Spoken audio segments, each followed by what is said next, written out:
Why do good people suffer the most? Why do those who play fair, follow rules, and show kindness often end up betrayed, defeated, or forgotten?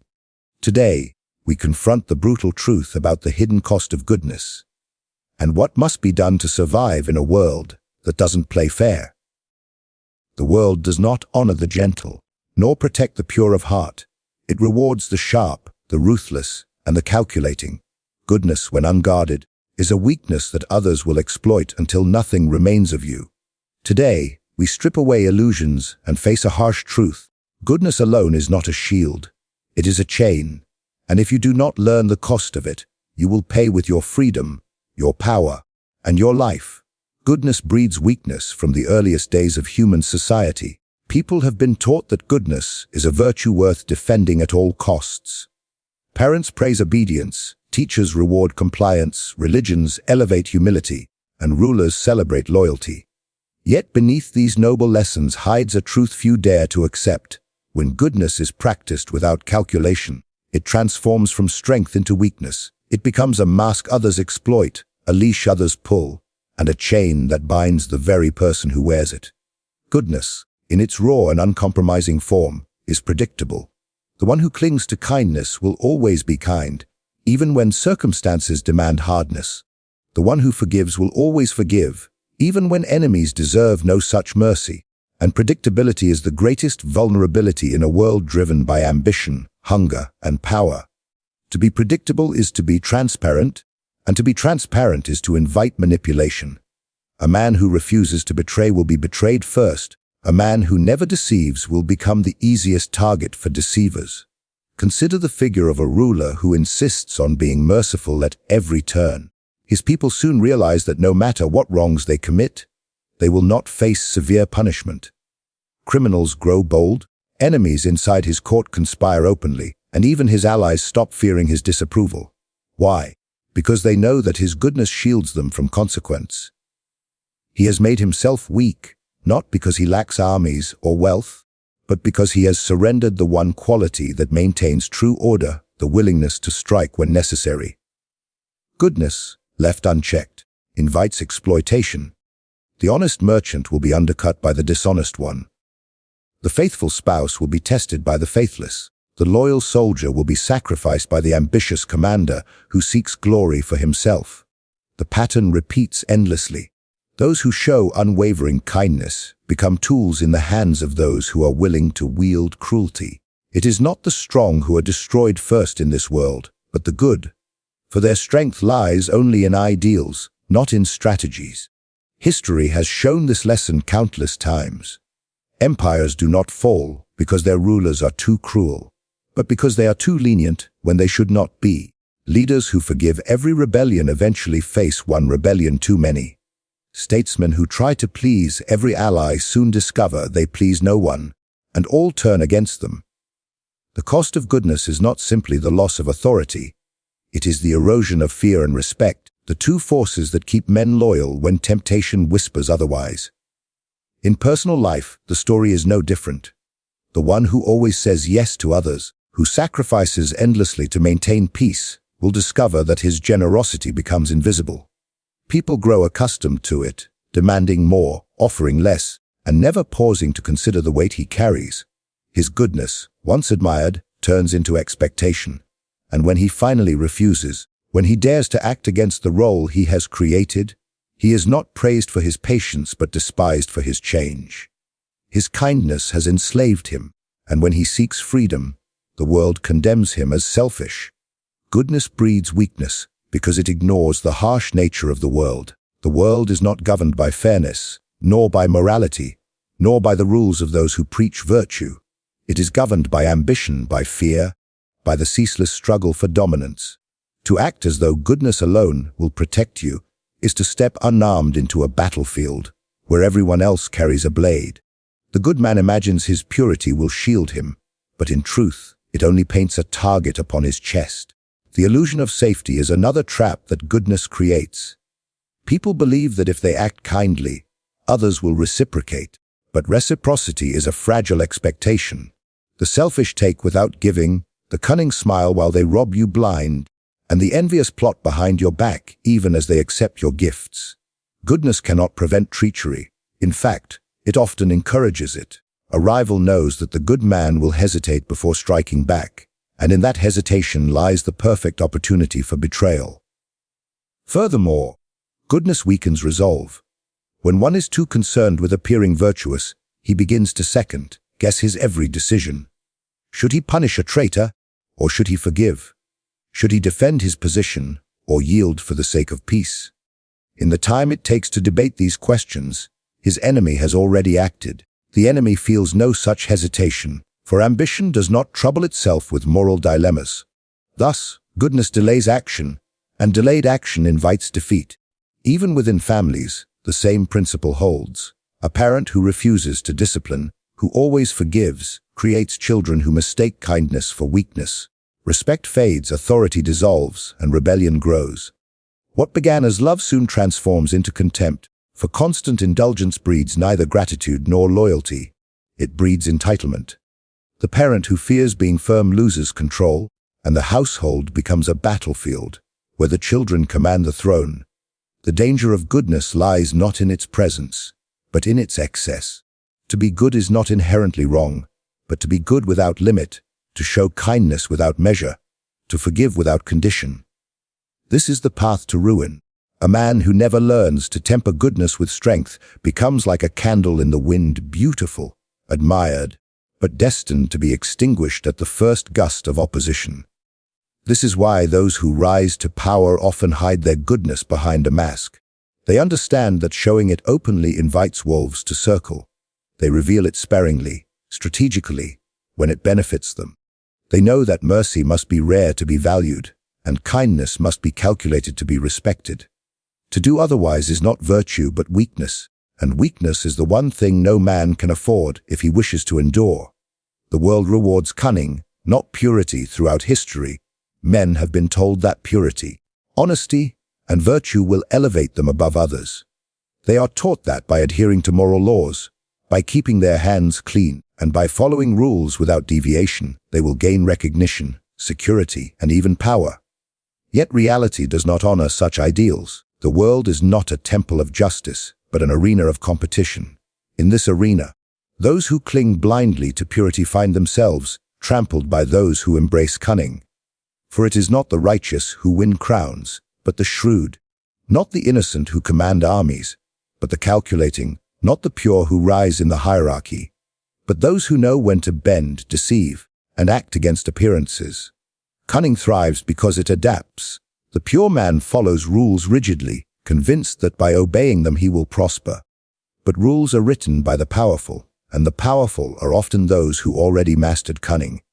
Thus, the pure man shackles himself to the laws designed to restrain him, while the cunning man studies those same laws to discover how they can be twisted to his advantage.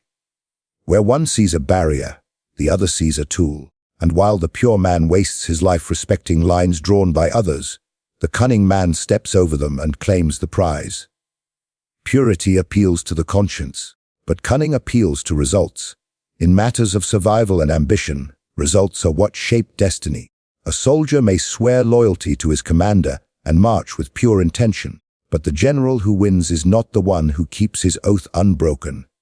It is the one who knows when to feign retreat, when to mislead his enemies, and when to strike in ways unexpected. Victory does not care whether it was achieved honestly or deceitfully.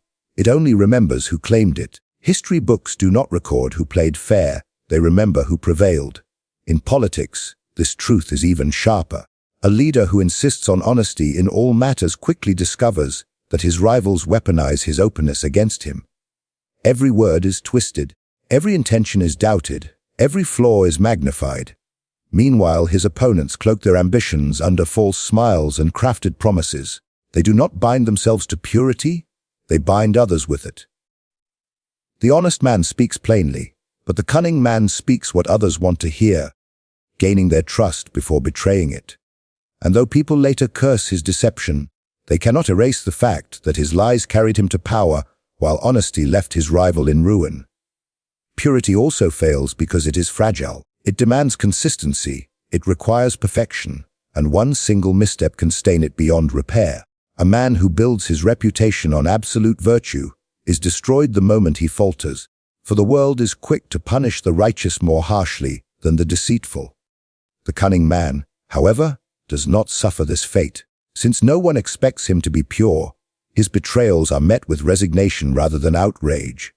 He cannot be ruined by hypocrisy, for he never claimed to be incorruptible. In this way, cunning grants resilience where purity demands impossible constancy. The world itself rewards cunning because it mirrors the nature of life. Life is unpredictable, shifting, full of hidden dangers and sudden changes. The man who relies only on purity cannot adapt when the ground shifts beneath him. He waits for justice that never arrives. He relies on fairness that never exists. He trusts promises that are empty. The cunning man, however, thrives in uncertainty. He studies the weaknesses of others, hides his own intentions, and uses every change to his advantage. He bends like water, while the pure man stands rigid like glass. And when the storm arrives, it is the glass that shatters first. Even in personal dealings, the lesson repeats itself. The one who is purely honest in every word and action often finds himself isolated. He believes truth is a virtue, yet others recoil from it when it exposes them. Friends drift away, allies turn cold, for purity makes others uncomfortable. The cunning man, on the other hand, tells each person what they most desire to hear. He adapts to their weaknesses, plays to their vanities, and makes them feel secure in his presence. While the pure man alienates, the cunning man attracts, and with attraction comes influence. Purity is admired in theory, but rarely rewarded in practice. People will praise it with words, but when the moment of choice arrives, they follow the cunning man who can deliver them advantage.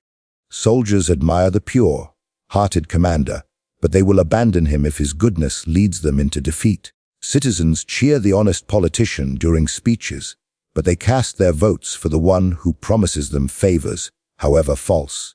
Friends respect the man who never deceives, but they flock to the man who makes them feel powerful, even if he manipulates them. Admiration for purity exists only in silence. Loyalty to cunning wins the crowd. The tragedy is that purity often becomes a liability, even for those who genuinely possess it. The pure man believes his integrity will protect him, yet it becomes the very weapon used to destroy him. His words are held against him, his virtues are exploited, and his opponents hide daggers beneath the very handshakes he trusts. In striving to remain unsullied, he exposes himself to every betrayal, and when it comes, his purity offers no shield. Cunning, however, anticipates betrayal, prepares for it, and often turns it into an opportunity. Thus, the world does not operate on ideals but on advantage. Purity may console the soul, but it does not guard the throne. It does not win the war. It does not silence rivals. What decides outcomes is not who is most righteous, but who is most resourceful, most strategic, most unbound by illusions of fairness. The pure man serves as the stepping stone. The cunning man climbs over him to claim the summit. Mercy has a price. Mercy is often praised as one of the highest virtues a person can possess. To forgive when wronged, to show compassion when others would choose punishment, to spare those who have failed or even betrayed us. These acts are celebrated as the marks of true nobility. Yet mercy is not free. Every act of leniency carries a cost, and that cost is almost always borne by the one who grants it. For in a world driven by ambition, hunger, and self-interest, mercy is not always received with gratitude. More often, it breeds entitlement, emboldens enemies, and erodes the authority of the merciful. When a ruler forgives too freely, his people begin to see punishment as a hollow threat. The thief who is pardoned once will steal again, emboldened by the knowledge that he will not suffer the full consequence of his actions. The traitor who is spared becomes a living signal to others. Rebellion may be dangerous, but it is not fatal. Each time mercy is shown without caution, it weakens the deterrent power of authority.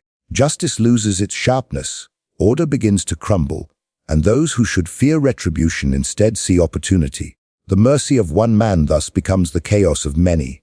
Even in personal matters, mercy has its hidden price. To forgive a friend who has betrayed trust is to teach him that betrayal carries no true penalty. He may offer apologies, he may shed tears, but deep within, he learns that forgiveness is guaranteed.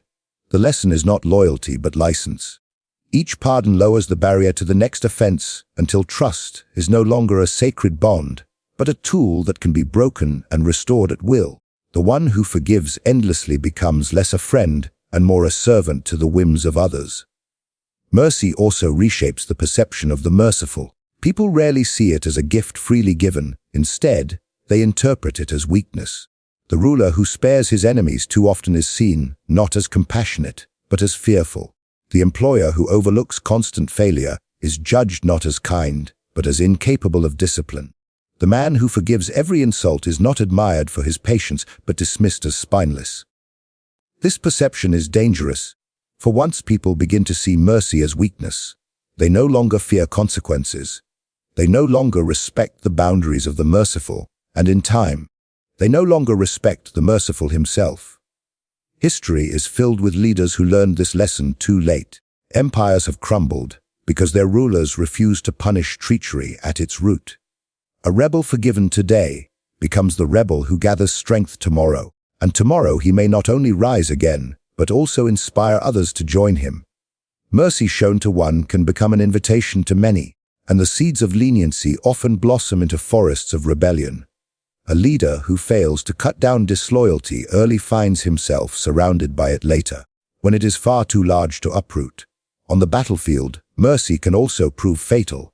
An enemy spared may return with sharpened blades and renewed fury. A captured rival released in pity does not retire in gratitude. He regroups, rebuilds, and waits for the perfect moment to strike back. Mercy here does not buy safety.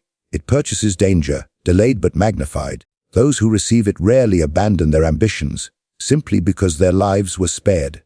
Instead, they see survival as opportunity, and the merciful as vulnerable. The price of mercy in war is often paid in blood, and rarely is it the blood of the forgiven. Even within families and close relationships, the same principle can be seen. A parent who constantly forgives without discipline does not raise a child who is grateful, but one who feels entitled. The absence of consequence teaches not love but arrogance. Each pardon removes the weight of responsibility until the child sees authority, not as something to respect, but as something to manipulate. What begins as love, driven mercy ends in disorder, where respect is absent and chaos fills the household. Mercy also carries the burden of expectation. Once it is given, it is no longer seen as generosity, but as a right. The subject who has been pardoned once expects to be pardoned again. The ally who is excused from betrayal once believes he can repeat it without fear. The friend who is forgiven countless times begins to believe forgiveness is endless. The merciful man becomes trapped in his own generosity, for if he suddenly chooses to withdraw it, he is condemned not for his past kindness, but for his present denial. In this way, mercy, instead of inspiring gratitude, breeds resentment when it ceases. The paradox of mercy is that while it may momentarily win affection, it rarely secures lasting loyalty. Those who benefit from leniency often forget it quickly, and in some cases, they despise it. Being spared reminds them of their failure, of their dependence, of their weakness compared to the one who held power over them. Gratitude turns into bitterness, for no one likes to be reminded of their inferiority.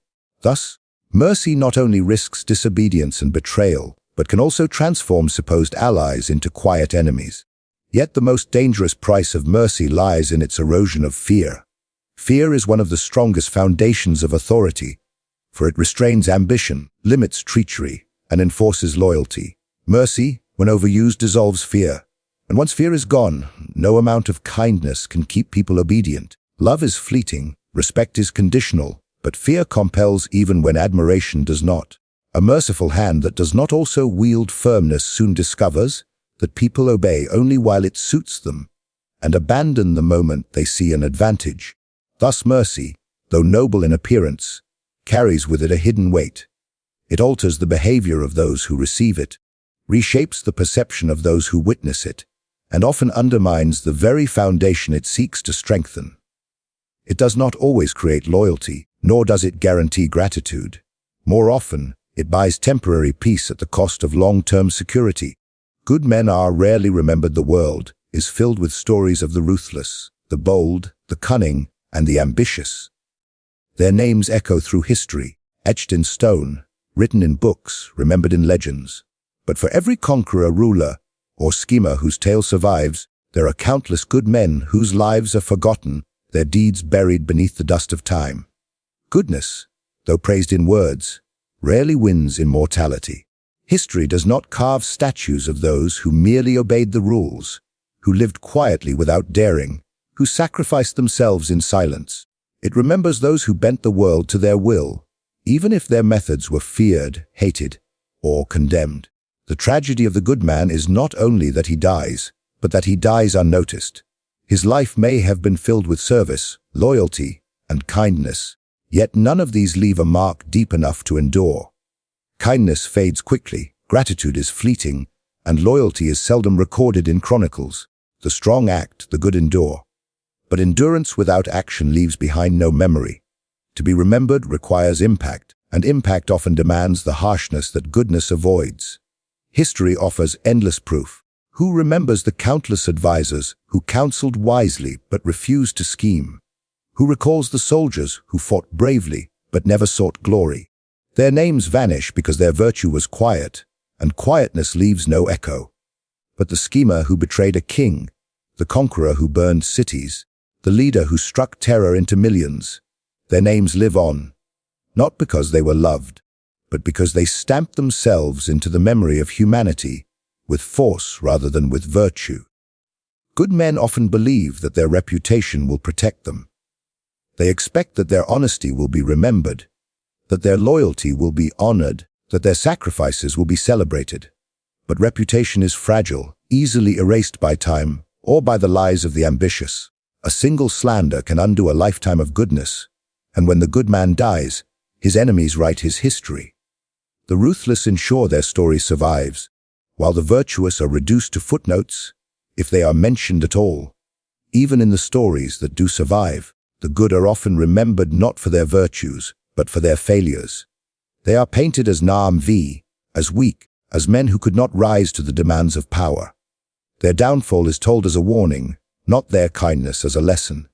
Thus, goodness becomes not a path to immortality, but a road to obscurity. The world does not reward those who play fair.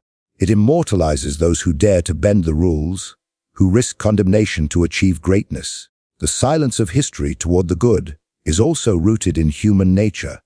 People admire goodness, but they are fascinated by strength. Tales of mercy inspire briefly, but tales of conquest and intrigue grip the imagination for centuries. Humanity does not retell stories of obedience. It retells stories of defiance, rebellion, and dominance. The good man who lived faithfully, quietly serving his community, may be respected in his lifetime, but once he is gone, the memory of him fades like smoke. His life leaves no drama to captivate, no legend to repeat. Even religions that praise goodness often rely on stories of struggle, conflict, and sacrifice rather than quiet virtue. Saints are remembered not because they lived peaceful, uneventful lives, but because they endured persecution, faced death, or resisted power. Their memory survives not from their simple goodness, but from the spectacle of their suffering or defiance. Once again, impact preserves memory, while mere virtue vanishes. The good man is also betrayed by those around him. People often take his goodness for granted, assuming it will always be there. They enjoy his loyalty, they exploit his kindness, but they rarely honor it while he lives. When he dies, their gratitude dies with him, replaced by new desires, new rulers, new struggles. Few pause to remember his sacrifices, because his sacrifices made life easier, not memorable. Comfort does not create stories. Conflict does. In personal life, the same truth applies. Families may love the good man, but after generations, even his descendants forget his name. His deeds fade because they were not carved into stone through power or ambition. He may have lived with dignity, raised children, worked honestly, and served faithfully, but these leave no trace beyond a few fleeting memories. The ambitious man, however, leaves behind monuments, wealth, legacies of power, things that ensure his name is spoken long after he is gone. The irony is that many good men believe their virtue alone is enough to outlast death. They trust that morality is stronger than ambition, that truth is more enduring than deceit. But the record of history proves otherwise. Libraries are filled with tales of kings, generals, conquerors, and schemers. While the good man's life is lost, his existence reduced to silence. Goodness alone lacks the sharpness to carve itself into memory. It leaves no scars on the world, and what leaves no scars cannot endure. The cost of being a good man, then, is not only vulnerability in life but obscurity in death. To live only in goodness is to prepare for erasure. To accept that one's life may serve others in the moment, but will be forgotten once the moment passes. The ruthless understood this, which is why they acted without hesitation to inscribe their names upon the world, even if it meant being hated. For hatred survives longer than love, and fear is carved deeper than kindness. Control matters more than reputation. Men are taught from an early age to protect their reputation, as if it were their very life. They are told that honor is everything, that being well regarded by others is the foundation of influence, and that respect is the key to power. But reputation, though important, is fragile. It exists only in the minds of others, subject to gossip, envy, and manipulation. It can be destroyed by a single rumor, a single betrayal, or even the malice of a rival. Control, however, is not so easily shaken. Control is real, tangible, and undeniable. It does not depend on opinion. It depends on authority, on fear, and on the ability to impose one's will regardless of what others may think. Reputation is a shadow, but control is substance. A man who rules only by reputation rules on borrowed ground, because he relies on others to maintain their perception of him. If they turn against him, his reputation crumbles. A man who rules by control, however, does not need their approval. He compels loyalty through necessity, through strength, and through the knowledge that defiance carries consequences. Reputation may win admiration, but control secures obedience. The danger of relying too heavily on reputation is that it makes one hostage to public opinion. The man who fears losing face becomes cautious, hesitant, and dependent on the goodwill of others. He bends his actions not according to strategy, but according to how he will be perceived. In this way, reputation enslaves him. Control liberates him. For the one who commands true power is free to act as he pleases, knowing that others must adapt to him rather than he to them. History offers countless examples of this truth. Leaders who ruled only by their reputation for goodness or generosity often found themselves toppled the moment public favor shifted. Their popularity vanished as quickly as it appeared, leaving them exposed and powerless. Meanwhile, rulers who inspired fear, who maintained strict control over armies, wealth, and information, endured even when they were hated. For hatred does not necessarily weaken power, but the loss of control always does. Consider the difference between a leader loved for his virtue and a leader feared for his strength. The first is admired until the people grow dissatisfied, until famine, war, or hardship drives them to question his competence. Then love dissolves into resentment, and his reputation cannot shield him from revolt. The second may be despised, but his enemies remain too afraid to challenge him openly. Fear, once established, binds more tightly than love, for love fades with changing circumstances, while fear endures so long as the threat of consequence remains. Reputation also creates illusions that the ambitious can exploit. A man known for honesty can be deceived precisely because he fears to stain his name with suspicion. A leader known for kindness can be manipulated by those who exploit his image, knowing he will act to preserve it rather than risk being seen as cruel. In this way, reputation becomes not a shield but a leash, guiding the man's actions in predictable ways. The rival who values control exploits this predictability, striking where the reputation-bound man dares not. Control, by contrast, is rooted in command of resources, people, and systems. The one who controls information can shape reputation itself, turning lies into truth and truth into silence.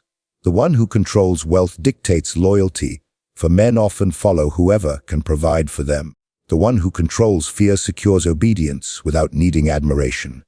Reputation can be destroyed in an instant, but control is far more resistant to attack because it relies not on appearances but on realities. Even in personal life, this principle reveals itself. A man who lives only to protect his reputation sacrifices his freedom. He becomes a prisoner of others' expectations, tailoring his every decision to preserve their approval. The man who values control, however, secures respect not through pleasing others, but through establishing boundaries and enforcing them. Those around him may complain, may judge, may whisper, but they cannot ignore him. Reputation may win applause, but control commands silence when it matters most. The fragility of reputation also lies in its dependence on memory.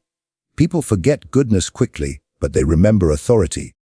A leader may be praised one year for generosity, yet forgotten the next when hardship strikes, and the people seek someone else to blame. But a leader who maintains strict control ensures that even if he is hated, he is not ignored. His presence is undeniable, carved into the daily lives of those beneath him. To be forgotten is the true death of influence, and reputation alone cannot prevent it. The pursuit of reputation also blinds men to the true mechanics of power. They spend their energy trying to appear virtuous, rather than working to secure real dominance. They cling to appearances while neglecting the foundations that sustain authority. A rival who is less admired but more calculating, who secures key alliances, controls critical resources, and instills fear, will always triumph in the end. For when conflict arises, admiration does not stop betrayal, but control does. Reputation is also dangerous because it can be weaponized. Enemies can tarnish it with lies, twist it with half-truths, or destroy it through scandal. Once it is gone, the man who depended upon it has nothing left.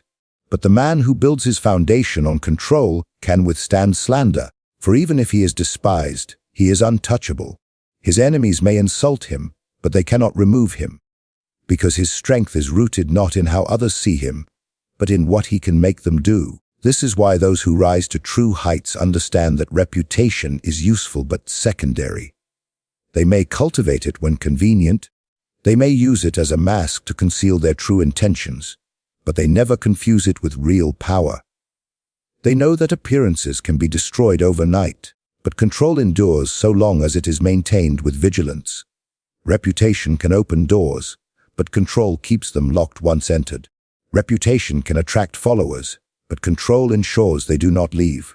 Reputation is an ornament, control is the fortress behind it. The final warning: every man must eventually confront the truth that the world is not built to reward purity, nor to protect those who cling to goodness as their only armor. To live by ideals alone is to walk willingly into a battlefield armed only with illusions. The world, indifferent and merciless, consumes such men without pause, for their goodness becomes their weakness, their forgiveness their downfall, their purity their undoing. The final warning is clear: if you insist on living by goodness alone, understand that the cost will be everything you hope to preserve: your freedom, your influence, your safety, and perhaps even your very existence. The world does not rise each morning in search of virtue. It rises in search of gain. Men scheme, compete, betray, and claw their way toward power, wealth, and survival. In such a world, goodness without calculation is like a lamb wandering among wolves. The lamb may inspire brief admiration, even pity, but admiration does not save it from teeth. In the same way, a man who refuses to abandon goodness, when circumstances demand otherwise, will find himself devoured, not because he lacked courage, but because he lacked the willingness to match the cruelty of those who prey upon him. The greatest danger of goodness is that it blinds its possessor. The man who insists that others are like him, that they will respect his honesty, value his mercy, and return his loyalty, prepares himself for betrayal. He believes in reciprocity, but reciprocity is a fragile illusion. Many will smile at his goodness, take what they can from it, and then discard him the moment he no longer serves their interest. In his blindness, he mistakes exploitation for friendship, flattery for loyalty, and manipulation for admiration. By the time he realizes the truth, his enemies have already secured their victory. This is why the final warning is not against goodness itself, but against the worship of it. To be good when one has the strength to be cruel, to show mercy when one holds the power to punish, to forgive when vengeance is within reach. These acts can be noble when chosen wisely. But when they are the only way a man knows how to live, they make him a servant to others' ambition. He becomes not the master of his choices, but the prisoner of his ideals. The world will not hesitate to test the limits of such men. Enemies will press them. Rivals will probe their weaknesses. Allies will betray them, for all understand that goodness is a door left unlocked. And once it is known that the door is open, many will walk through it. This is why history remembers not those who were merely good, but those who could be both good and ruthless, both merciful and merciless, both honest and deceptive. The ability to choose between them, to wield virtue as a weapon rather than a chain, is what separates those who endure from those who vanish. The cost of refusing this balance is steep. The man who lives only for goodness will discover that his enemies, less bound by such ideals, climb higher while he remains chained. He will watch as the deceitful rise in power, as the ruthless secure legacies, as the cunning bend the world to their advantage. He may comfort himself with the thought that he kept his soul pure, but purity will not protect his family, his kingdom, or his legacy from being consumed by others. His goodness may be admired in whispers, but admiration fades quickly, while the scars of conquest remain. Even within small matters of daily life, the truth of this warning reveals itself. The worker who always sacrifices, who never says no, is burdened until he breaks. The friend who forgives endlessly becomes the one most betrayed. The leader who spares his rivals becomes the victim of their vengeance. In each case, goodness untempered by strategy creates the very suffering it seeks to prevent. What begins as virtue ends as vulnerability, and what begins as strength ends as submission. The final warning is for those who still believe the world will bend to virtue alone. It will not. It has never done so, and it never will. The world bends only to power, to strength, to cunning. Virtue without these is powerless. Virtue with them can be formidable. But the man who clings only to goodness, who refuses to see the harsher side of human nature, is already defeated before the battle begins. One may live a life of quiet goodness, hoping to escape the storms of ambition, but even then the world finds a way to test him. The envious neighbor, the greedy associate, the treacherous ally, such figures appear in every life, no matter how small. And when they come, the man who has never learned to temper goodness with ruthlessness will find himself defenseless. His ideals will not shield him, they will expose him. His mercy will not win loyalty, it will invite betrayal. His purity will not protect him, it will mark him as prey. Thus the warning is not a call to abandon goodness altogether, but to understand its limits. To treat it as a choice, not a prison, to use it when it strengthens you, and to set it aside when it weakens you. To wield it as a tool, not as a chain. For the world does not reward those who are only good. It rewards those who can be good, and yet know when to be something else. Those who understand this truth carve their names into history. Those who do not are forgotten, consumed by the very forces they refuse to acknowledge. The truths we have uncovered are not comfortable, but they are necessary. The world is not kind to those who cling blindly to ideals. It does not protect the pure. It does not reward the endlessly merciful, and it does not honor the good who remain silent. What the world respects is strength, adaptability, and the courage to face reality without illusion. To endure, you must learn to be more than good. You must learn to be wise. You must choose when to show kindness and when to withhold it, when to forgive and when to strike, when to appear pure and when to embrace cunning. Goodness has its place, but only when balanced by power. Without power, goodness is consumed. With power, goodness becomes a weapon, something that inspires, commands, and builds legacies that last. This is the final warning. If you allow the world to chain you with false notions of virtue, it will break you. But if you take control of yourself, your choices, and your destiny, nothing and no one can stop you. If this message has stirred something within you, then you are ready for more. Subscribe now and join us as we uncover deeper truths, sharper insights, and powerful lessons to shape an unbreakable life.